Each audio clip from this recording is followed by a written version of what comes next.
I think we have heard from you guys kind of in the past, obviously, eyes on, you've been in the scene for a really long time, but not everyone, I think, is like fully clear on like what exactly you guys do, what exactly is your role in the kind of the day-to-day organization. So, maybe give a little bit of a glimpse into that. Yeah. So, I mean, I started my esports career kind of centered around League of Legends. I used to play professionally back in the day. This is before Season 1, baby.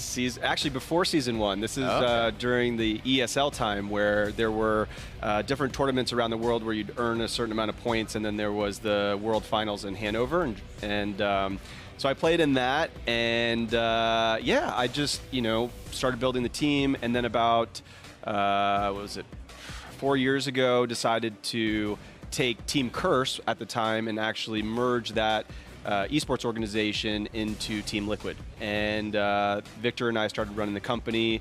As far as like the day-to-day, I am kind of really actively involved in the GM side of things in terms of putting the roster together, thinking about all the resources that the guys need in order to train. So facility and staff and analysts and coaches and sports psychologists and all that kind of stuff in the Alienware training facility. So, and then really finding the right kind of coaches to execute kind of the vision for the team. Yeah, but pretty actively involved. We were based out of LA here, and that's where we have the team. So awesome. So pretty much overseeing everything in the day-to-day. Yep. Yeah, I mean, so I got my start in esports actually sponsoring Team Liquid. Oh, okay. About 4.5, 5 years ago now, we just used the acquisition and sponsorships there. Sponsored Team Liquid before the merger, then sponsored Team Liquid post-merger. Okay. Got to meet Mark and Steve and everyone out there, like 2014, is that about right? Yeah, that's about right. Yeah. Long time ago. And then ran a team called Team Archon for a bit, which was Dota and Hearthstone team. Switched into Rockets. Yeah, I remember that team. Yeah. We didn't win that many games, but then we came over, joined the Rockets in 2016, spent a year figuring out what we want to do in esports. League of Legends was the best esports, still is, as far as I can tell. And so we jumped in and we created Clutch Gaming, and for the most part, similar to what Steve does, like help out with in terms of the analysis of the players and empowering our guys to do their jobs and put together good rosters and good strategies, and then overseeing the side of the business to make sure that we can all go home and pay rent. Stuff we couldn't do a few years ago. Yeah, it's definitely, as someone who has been in esports for a long time, that is a noble goal to have for anyone involved in the scene. So, we were talking a little bit, you want to talk a little bit about kind of red side versus blue side. I know you guys are both very actively involved in the game. You've been even casting the Liquid Academy game. So much fun. So just this week, I casted the Academy game on Thursday. So it's a lot of fun, just to like stay involved and show I know a little bit about the game. I can hold my own. So it's pretty good. Yeah, I mean, it's not that easy. So I mean, I think you're doing a really good job. We'll have to be careful that we're not losing our jobs anytime soon. Looks like we picked up Zaya Rakan, which from my perspective is a really, really strong bot lane, and I think with the Morgana ban, which from my perspective, I'm a Morgana main, I play a lot of solo queue, I play a lot of Morgana, like I don't like playing into a Morgana when I'm playing Rakan, so I think it's just a really strong bot-sided draft, and I'd like to see that Doublelift's not playing fucking Vlad or Heimer or something. I prefer Doublelift to Heimer, man. And I think the biggest thing that like we've talked about and often goes unsaid is just if you're blue side, you gotta dictate the order of the draft because you have first pick. And so as a result, we have to ban Aatrox even though Solo plays Aatrox. We have to ban Nocturne even though Moon plays Nocturne because those are just such strong champions. And Talia as well. And so what's funky is that now we have to react to the fact that they picked Rakan. Like I'm sure we considered the Zaya combo, but Zaya's the other champ that Zaya combo as well. It's like he says Morgana. We don't have it on the table. As plus Tom Kench is great, but poor Vulcan, the guy has to play Tom Kench another game in the LCS, and then. I think right now we're just basically going off of something that we've probably seen in scrims a bunch of times, which is just carry top laner. Impact gets to counter pick. Impact prefers tanks usually, and so let's see if he does something crazy on his side, and then we hope for the best and giving Feathervin the counter pick here, and hoping that he can just carry us to a victory. and not enough double do that. So yeah, you know, one of the things. So this is kind of funny, but I remember when Piglet was here for the World Championships in LA, and he had a Smurf account in North American solo queue, and this is when I actually try-harded in solo queue, and I was like okay ranked, and I ended up running into some guy in solo queue that his name was like, you know, you know, like one of those Smurf counts. One of those Smurf names. And I remember playing, and I was laning with him, and he was playing Ezreal, and I was like, this is the best Ezreal I've ever played with in my entire life. Like, and I was like, this guy is just insane. Who is this? And I was streaming. There's actually a clip of this, and I'm just like flipping the fuck out. I don't understand how this guy is so good, and then later, I find out it's Piglet. And 2 months later, he's on your team? Yeah, and 2 months later, I'm like, I'm flying to Korea. I'm going to sign this guy. Like, you know, and it ended up happening. That's actually amazing. It is. And he was playing Ezreal. And so from my perspective, Piglet and Ezreal just kind of go together. You know, it's just his kind of champion. Peanut butter and jelly. Yes. Piglet and Ezreal. So he's he's scary on Ezreal, you know, he gets a lot of damage off. How does it feel then seeing, you know, it's like Piglet's your boy, right? I mean, Piglet, you ran into him in solo queue, you recruited him, you brought him to North America, and now he's on the other team, right? Like he's going up against you guys. Is that kind of weird for you? You know, it's one of those things where I've become accustomed to it after so many years of, you know, being in League of Legends and having academy teams and Team LoL Pro and Curse Academy and Team Liquid Academy. I think somebody did the calculation, and it's something like 130 players have been through the Curse Team Liquid organization at one point. So at this point, I feel more like, you know, like foster talent or have people, and then they go on and they have successful careers at other esports organizations, you know. It's not that big of a deal. There is a little bit of it that's kind of fun to watch, where I'm like, Piglet used to play for us, and you know, like we upgraded to double lift, and now let's see like who's right. Yeah, exactly. You know, am I going to be the asshole that like made the wrong decision or not? So that's kind of funny. I always feel like there's two camps of people when they're playing against ex-teammates. Some of them want them to do well, and then the others are like, we got to slam them. We got to show them. We got to show them who's boss. So yeah, exactly. So we'll see. I you know. What was the mid laner for Clutch? Was it Azir? Was that the pick? Yeah, we picked Azir. Azir. So I think Azir is a really good pick into Orianna. You know, scales, really good control of the lane. I think has priority. And as we've seen, I think from a lot of the Clutch games, is that, you know, having a lot of priority in the mid lane and centering your team composition around allowing him to carry is a winning condition of itself. You know, like he's a really good player, and if he's given the right resources, he can kind of take control of the game. So I'm kind of like really curious about how that ends up, you know, happening in the early game. Yeah, I mean, for Febvin, obviously Azir has been such a comfort pick, right? Yeah. That's kind of one of his most signature champions, and Orianna plays pretty slowly, scales pretty well, right, as well, but it's one of those things where then you're almost kind of like handshaking that you're both going to play the game slowly, you're both going to get your items and see, you know, kind of how it comes down in team fights. But, you know, one of the things to talk a little bit more, you know, you were talking about Aatrox and some of these required bans. It's interesting to see how the different teams are approaching it, because we saw yesterday Optic, you know, you can either say, all right, this is too hard to deal with, it's not worth our time to try to prepare a counter strategy, let's just ban it every game, and that's the kind of resource you're spending. Or you can invest your time and say, all right, we are going to figure out the counter strategy to that and let it through, right? And that's kind of what Optic did yesterday with Fiora into that. There's famous examples, you know, SKT versus EDG, letting Faker's undefeated LeBlanc through and having counter strategies for that. So, like, where do you guys lie as far as, like, you know, how should, you know, that kind of scrim time and investment be spent? You know, should you be trying to figure out those new strats? I mean, absolutely. You know, baiting a team, like let's say you're really comfortable into some sort of comfort pick into Aatrox, and you know that's going to do well, it's going to scale into late game. But it depends on that player being comfortable with the counter pick that makes sense. Like Dokla, I think is his name. Like I think he was a Fiora main in terms of like reaching Challenger on the ladder. So when you have something that's already a staple and you're already comfortable with it, you don't have to learn the champion and put 50 games into it, then I think it makes sense. And you can kind of more comfortably run it and leave the Aatrox up. But if the counter pick is something where, you know, you're like, oh man, I gotta learn that champion and be really good at it, and so good that I'm gonna like beat out an OP champion, that's tough. Yeah, definitely. Oh, this is fun. Oh my god. Ooh. Oh, That's wow. That looked like last tech of Ignite pretty much there. That was spicy. Yeah. Very different reactions. He's like, yeah, things are looking good. Sebastian's like, can we remake? Is there a bug? I just love Zyra Rakan. I think it's such a strong lane. You know, you get baited by the shield from Rakan's W, and yeah, it's just a really good lane. I think it's strong early, mid, and late. Yeah.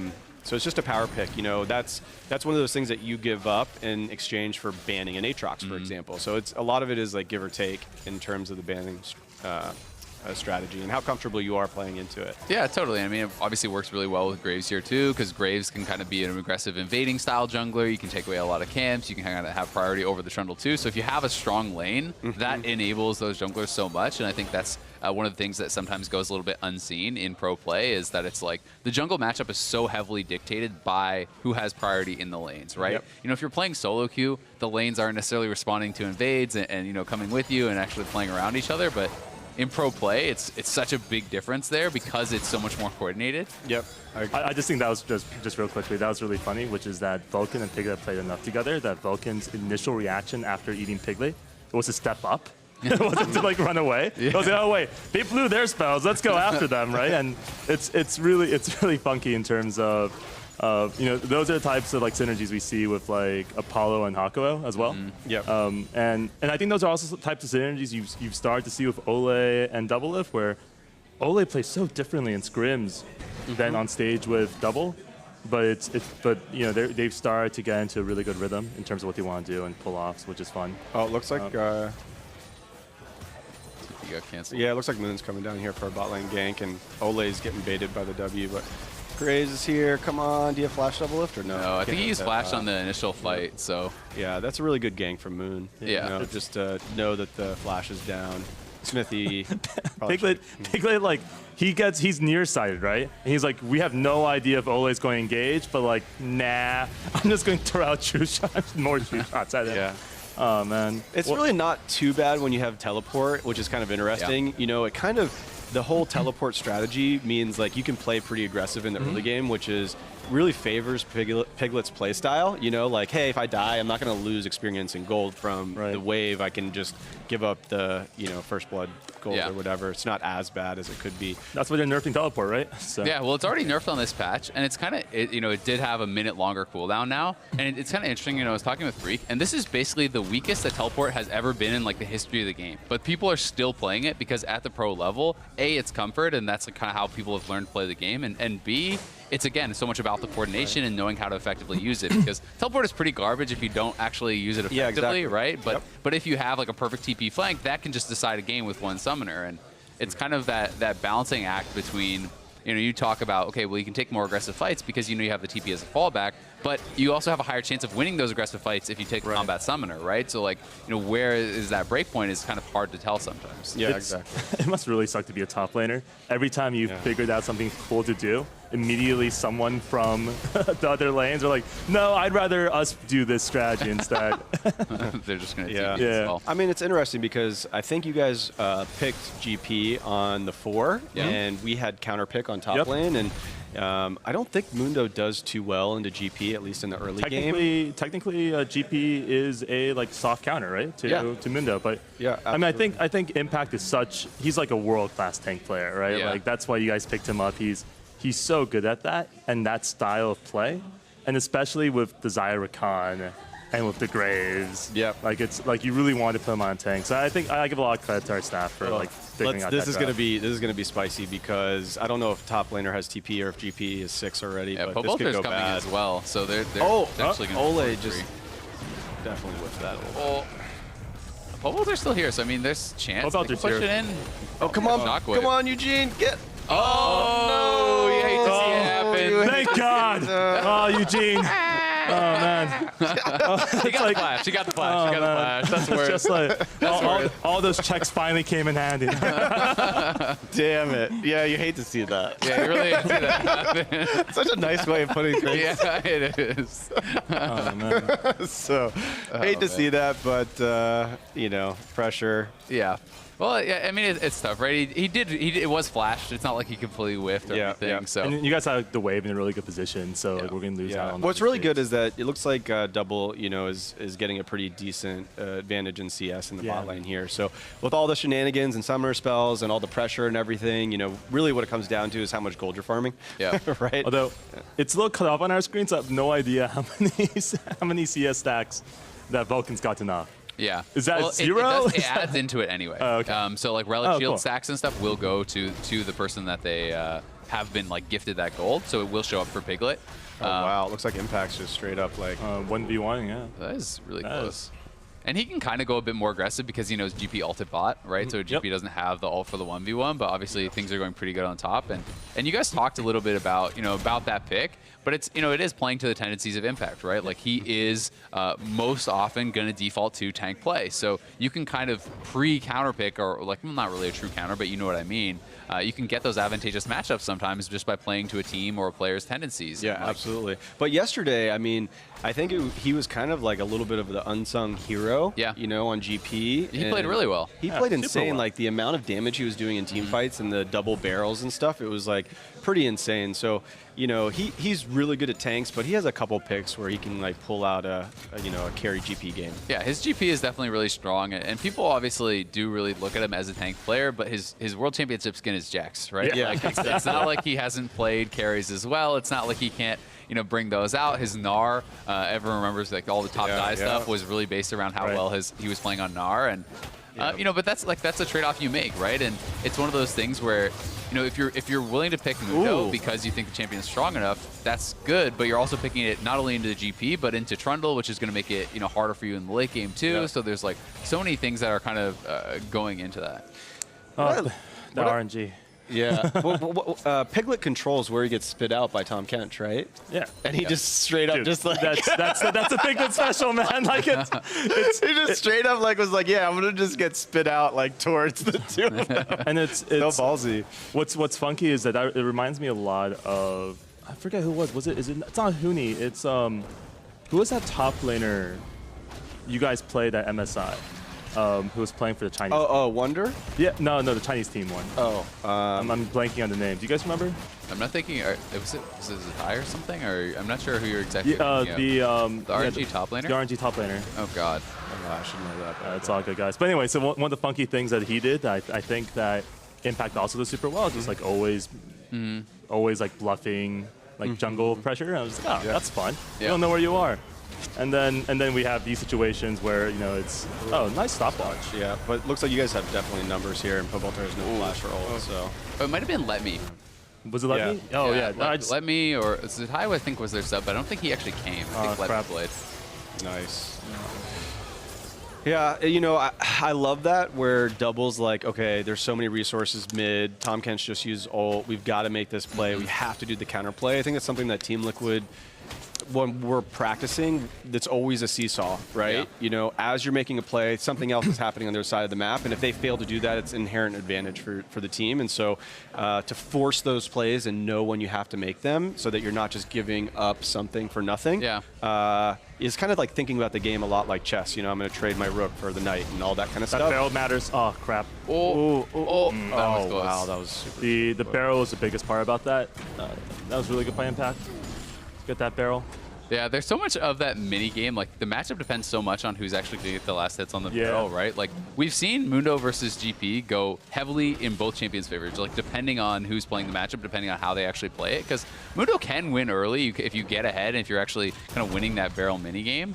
It can start to go a little bit bad for GP. But to talk a little bit about Clutch and about the season that you guys are having, obviously, a lot of roster changes, kind of coming in for you guys, and just kind of curious more on your reasoning there, and also the thoughts around Academy and the Academy scene in general and developing talent, because it feels like this split, teams have been using Academy players and leveraging Academy players so much more than we've ever really seen before. Yeah, and I think that's good for the game, and I think you probably agree with this. Like, it's really nice because one of the biggest complaints you heard of prior to this year was just, I'm really good, but I don't have a chance to show my ability on stage. Like, what should we do about that? We've been really high on Vulcan this entire year, and one of the downsides for the poor guy, which we had told him from day one, was like, we also think Hakuo is like one of the, if not the best support player. I'm like, sorry, buddy, that you're not on one of the other like 7 teams that would probably have started you like spring split.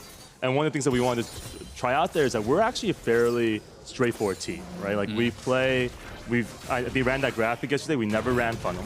We never ran smite mid. Like we're a very straightforward team. Yeah. And it occurred to us that even though we were in 8th place and we were only 2 games out first, that we want to add a little bit more variance. So it's not so straightforward to prep against us. And it seemed like a good week to do it. Like TL is a very strong team. I think Apollo said it best last time we played you guys, which is like, you know, they do so well against us in scrims because of the style of play and our style of play. TL also plays very straightforward, right? So if you're both playing pretty standard style, if one team is executing a bit better, then it's hard to kind of get upset wins. This would be. I was about to say you hate to see that. Yeah. You love to see that. Oh man, I was just like, come on, buddy.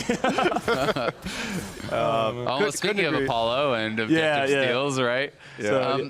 But how do you weigh then? You know, you are in 8th place where you were in 8th place. Now you're tied for 9th, 10th, whatever you want to actually say. How do you weigh immediate performance versus like, you know, rewarding academy performance or you know, kind of looking more towards the future? Because you guys need wins now if you want to go to Worlds, if you want to get to playoffs. It's hard, and I don't think it's necessarily a right or wrong answer for us, right? Like I think if we had stuck with the same roster and ran out Apollo, Haku, and Lyra again, like we would have been pretty much in the same spot.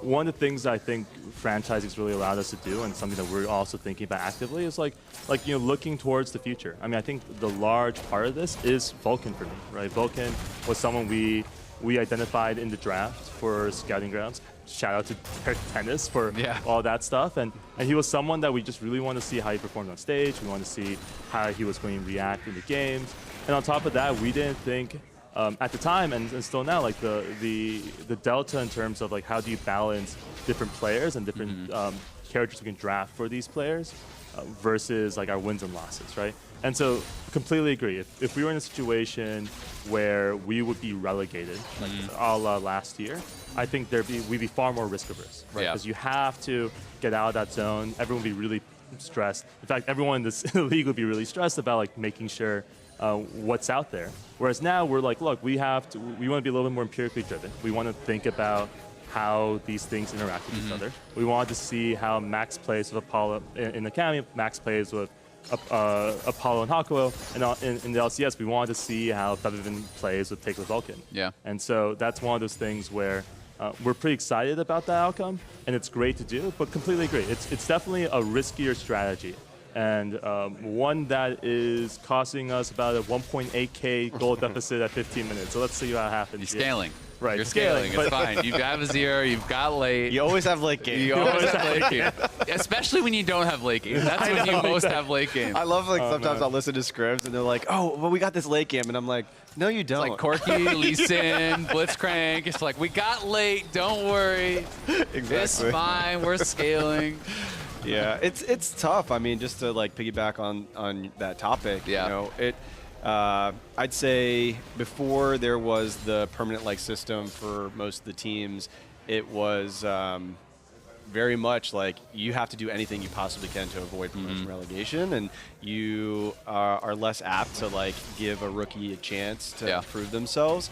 I think what we've seen though is like in the academy scene that players get an opportunity to kind of shine, right? Yeah. Like if they're playing against other players in academy and they're stats and also their in-game play and how they communicate behind the scenes is really good, that's an opportunity to say, hey, like let's give them a chance in LCS. Inter-team scrims, right? Like a lot of academy teams play against LCS teams too. Yeah, we had Solo playing in academy for a couple games just because you wanted to, you know, practice a couple of carry champions on stage as opposed to because he plays tank so often. I think the other thing for us, and this is I'm sure true for you guys, like our goal set isn't necessarily sneaking into playoffs, right? Like our goal is to make Worlds, and so if that's your stated goal, you like make decisions that may seem like short-term suboptimal, but in the long term is what you want to do. That was super unlucky, by the way. He just got that by like a frame or something like that. Yes, I think that's sort of the decision making behind it. It's like, look, completely agree. if you had to fight and you're trying to shoot for first instead of barely scraping to sixth. Right, and so let's try things out. Let's add some variants. Like, I mean, the fact of the matter is like it's not that you're never going to see Apollo or Hawk Warrior at the LCS again. Yeah. That's not the case, right? What is going to be interesting is that it makes, at least in our opinion, it'll probably make it slightly harder to prep, knowing that Piglet and Vulcan play different champion pools, and you might play Piglet mid. Yeah, you never know. he might. It could happen. Just like, it could happen. Like, look. Maybe top. Learn from the best, right? Yeah. We were worried if Piglet was going to play Rise this game. That would be hilarious, actually, if they played Piglet mid against you guys. But that is something that I would say people do prep for, right? Like, yeah. Piglet's play. Rise is his second most played champion in the Academy right now. Well, then you can play Rise bot. And he does play Rise bot. He does play. That's why but then he sometimes goes mid anyway. Sometimes yes. Like, I think Febby and this is your lane. This is my lane. Yeah, exactly. Febby and Piglet were talking about that. It's like, so who takes the CS when we have to contest CS? He's like, whoever can get it first. That's very funny. All right, so talking about TL a little bit, obviously you guys are in a bit different situations. Like you guys won in Spring Split. The Spring Split champion has never actually missed Worlds, so not a first that you're looking for there. But like championship points wise, you guys are in a really good spot to make it to Worlds, right? And you guys went to MSI. We're disappointed with your performance there, I assume. How do you guys kind of look forward then? Focusing on NALCS and winning this again and trying to really perform well here versus how do you look towards Worlds and kind of fix and improve upon some of the issues or challenges that you faced at MSI? Yeah, I think, as an organization, as a team, we need to identify what are the main issues that are right in front of us that get us to that next point of being able to solve what's later down the track. And I was so glad that we went to MSI. We had some issues at MSI. We know exactly what they were, and we spent a ton of time and effort into trying to resolve those. And without getting into detail exactly what it is, it's just a focus on that, and that makes us better as a team. But we first have to, either win or place high enough in the summer to qualify for Worlds. Yeah. And that's what's right in front of you. I don't want to look too far into the future. You become so aspirational and trying to affix to a goal that's not as tangible as it needs to be in order to be executed on. So you want to put things in front of the guys that are like, hey, this is what you need to get better at this week. You need to be clutch this week. You need to do that, whatever, to beat them. But sometimes it's not even about like winning or losing or beating a certain team. It's more of like, Ole, you need to make sure that you're at 99.9% calling summoners before every major team fight. And if you're not doing that, like, you're putting the team at a disadvantage of some sort of percentage. And so you put like realistic things that they can achievable, measurable goals that you can hold them accountable to. Which it's like standard over business time stuff. Increase your chances to win. It sounds so simple, but it's KPIs, like just like understanding, like constant. But it's hard to get people to I think buy into it if there's not that like a high enough level of trust. I think that's a thing that you hear about a lot of teams struggling with is players not trusting each other, players maybe not trusting the coaches, things like that. And exactly like you said, it sounds very easy on paper, right? You just do this, and then, oh, great, you did that. Okay, now you just do the next thing, and super duper, and now you beat SKT in the World Finals. What ends up happening is that you identify these goals, and then you play a game, and you lose a game that has nothing to do with those goals, and that becomes the new focus, but it really shouldn't be. And so sometimes it becomes a distraction. Oh, it looks like there's a pretty big fight up here. Yeah, sort of a strange situation. They're ganking Piglet and Vulcan. And then it's looking bad for Clutch. This looks really bad. Yeah, I think that's everyone dying and Baron. Or maybe, no, I guess Solo's going to get away. I mean, at this point, Xayah is so freaking strong. I mean, she's about to pick up IE on her next back. She's over, what is that? That's like 80, 60 CS up. 60, 70 CS up on Piglet. Like, that's significant. And it's a crit scaling marksman that kind of outscales this real too. It's really hard to beat that, and I think that's just like the power of Xayah Rakan. It's just super, super strong. It's a ticking time bomb, good in all the phases. Now, if he gets this with a barrel, I'm gonna walk off the freaking stage. Okay, good. No Israel. He didn't. But I mean, it's true, right? And it's one of those things. It's like the push and pull. You know, the TL obviously has so much faith in Doublelift being able to carry games, so maybe you're willing to sacrifice, you know, the laning phase a little bit of impact on the Mundo because he can create space for your marksman who can then take over in a team fight. And this is just one of those cases where it just feels like Clutch is trying to opt into this fight, but TL seemed a little bit more prepared for it. And you know, if you can't get to Doublelift in these fights, he's so strong that it becomes all about him. I mean, part of that was Vulcan just made a little bit of a misplay in terms of where he Kench ulted in. That's a good question. I don't know if he did. Like, the problem is that like they didn't show in the replay, but Ole and Doublelift were already behind in the jungle behind the tier 2, right? And so they're pincering in, and so Vulcan takes Piglet out of the fight and goes back to his tier 3. Then suddenly it's a 5v3 in the top lane. So Piglet just needed to immediately E the Ori ult or something. Oh, he had also E'd prior the before he E'd it. Ole's oh ult, no. So Okay. It was sort of like a rock and a hard place situation for him, and that's unfortunate. You hate to see that. Yeah, you do. I'd love to see that. I'd love to see it. Well, now the game's kind of a little bit out of control. Oh man. I'm kind of curious, you know, a little bit on your guys' thoughts about North America as a region then, right? There's so much parity in the league right now. We talked about like a couple games separating first and last. Is the region getting better? Are there more good teams that are challenging these higher tier teams now? Or is it like sloppy play, or what is it? Like where do you kind of see it? Do you think? My honest opinion? Yeah, what's your honest opinion? My honest opinion is that, you know, I think North American players are working like as hard as any other region, at least from what I see at TL. Like these guys are putting in 10 to 15 hour days, like nonstop, super dedicated, very little distraction. And I also believe in all the infrastructure, you know, like we have analysts and coaches and sports psychologists, and like the environment's super good. So I don't think it's that. And so I basically come and deduce down to, and I hate to say it, but I really think it's ping. Like, you play a certain amount of games every single day, and you're just getting suboptimal practice in terms of mechanics. And, you know, these guys are playing on a 60 ping for most of that practice time.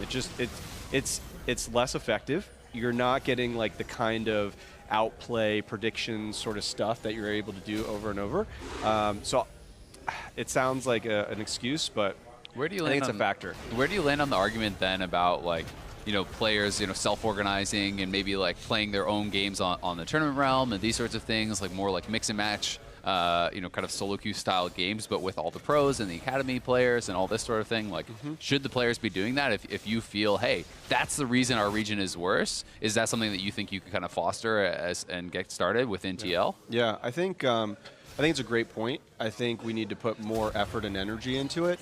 I think part of it was that it was like the responsibility of the players to all get on board and kind of decide as a collective that they wanted to do that, instead of takes a lot of organization. Right, instead of the organizations saying like, you guys are forced to play solo queue on this, right? And like, you can get there both ways, but it was more hopeful that the players would have buy-in to doing it, and I think it was really tough to get the player buy-in. You know, like longer queue times and all these sorts of things. And then there's all the idea of like, if you're playing against the players that you're going to be playing in LCS that week, then can you practice what you're actually going to end up playing, because you're giving them information about what champions you're going to play, and you have hidden accounts, and so you don't want people to know. So there's not a clear answer. Yeah. Aside from just, you know, creating a server in LA. I mean, move to Chicago. Move to Chicago. Yeah, put all the teams in Chicago. But to be fair, right? Like I would say, like the other side of the argument is just like something we saw in the World Cup, which is this concept of convergence, which is all regions, the top regions and the bottom regions, will eventually converge together in terms of skill cap and ability. And you know, even watching you guys at MSI, like I wouldn't have said that you guys were like significantly worse than anyone else in the field, right? Like it was clear that there were bad days in that cycle, right? There were these that shockwave. Things didn't work out. There are days where things didn't work out. Things don't work out, and you have to stick to it, and you have to get better about it. I do think it's a little bit, you know, I think one of the things that China seems to do a lot better, and maybe something that we should look towards, is that I feel oftentimes we are so stuck in this like idea there's a proper way to play the game, and the proper way is trying to mirror what Korea is doing, what whoever's doing. Whereas like, honestly, if you look at China, it seems as if they have figured out a new way to play the game. Yeah, which I think is really good for the game. Yeah, 100%. And so, you know, maybe the solution for us, well, for us, is that we need to figure out ways to win out the rest of the year. But for the league in general is partly give infrastructure time. Like the infrastructure wasn't there 3 years ago, right? Oh, yeah. It wasn't there 2 years ago. It's only been there for 18 months. China's had this infrastructure for a little bit of time as well. Yeah. Give them the ability to like embrace infrastructure. And then instead of assuming, like there's a lot of people fall into this trap of being like, oh, we're so smart, we'll figure out this one thing and it's going to solve everything. Like, let's stop doing that and let's just start trying everything. And then we'll just like go iterate through the different things. Like, if ping's an issue, let's just bring the server here and that'll solve one thing. If that doesn't work, we'll go to the next one, right? And then we can keep going on through. Cool. Well, congratulations. You're going to have the Star Cowboy Twitter avatar. That's there you go. Oh, I forgot. That's going to be looking nice. Our poor it's going to be looking has clean. No idea.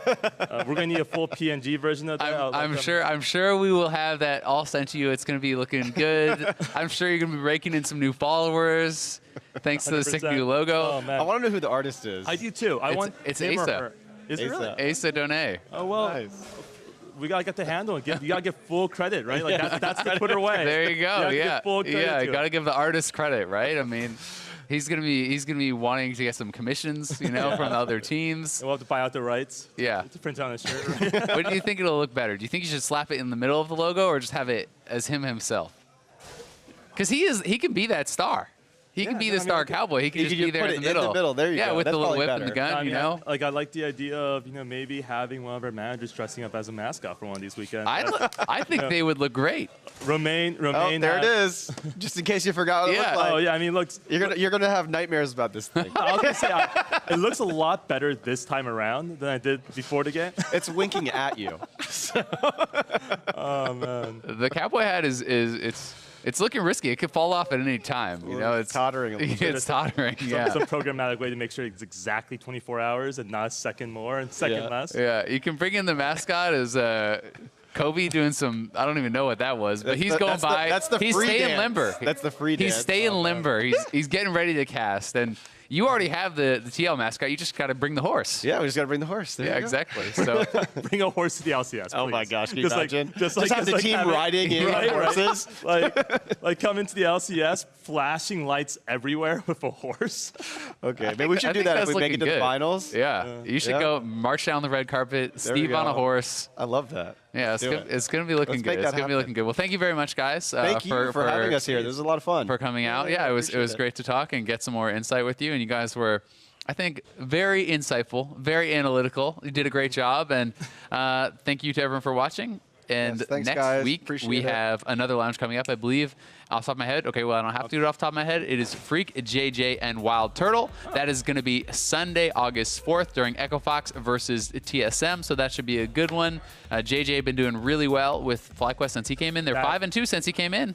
I mean, their new FlyQuest macro of like, you know what, let's just end the game. That's like straight basic. I know, I love it. It's working out. It's great. Amazing. They're like, okay, we're going to put the top laner and 80 carry. We're just going to side push and let's see how you deal with it. You know? I saw JJ today after the game, and he's like, after every game, I go over to Saint and I say, another clean FlyQuest Macto victory. And Saint's like, perfect. Exactly. We can't keep nailed getting it. away with this. I'm like, I mean, I don't know. Maybe they can. Maybe they can. All right. But Well, JJ is doing really well. He's doing great. Like, hat off to him. He's really pulling it out. more Academy talent on the up and up. Blabber's in there. We got a whole bunch of young guys coming up. But thank you again very much, guys. And we're going to hand it over to the guys at the desk to take it over for the rest of the day. Quadruple round robin best.